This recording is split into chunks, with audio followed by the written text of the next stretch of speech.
Ako ang inyong kapanalig, Bishop Oscar Jaime Florencio, mula sa Military Ordinariate of the Philippines. Ugaliing makinig sa Veritas 846, ang radyo ng simbahan. Manood sa Veritas TV sa Sky Cable Channel 211 at DZRV 846 Facebook page. Kapanalig, taos-puso nating yakapin ang taon ng Hubileo bilang pagdiriwang sa pagkakatawang tao ni Jesus.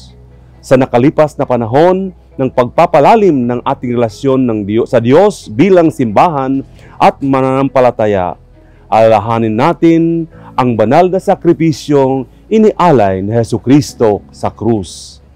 Ang pinakamatibay na tanda ng kaniyang pag-ibig para sa atin. Ngayong panahon ng Kwaresma, ating isaisip ang diwa na nakasaad sa aklat ni Daniel, Kabanata 9, Talata 3, Then I turn my face to the Lord God, seeking Him by prayer and pleas for mercy with fasting and sackcloth and ashes.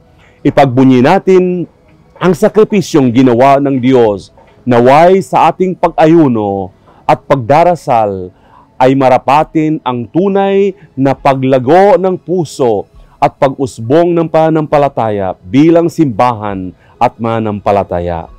Ngayong Kwaresma, tayo ay manalangin, mag-ayuno at magtika. Sumainyo ang katotohanan.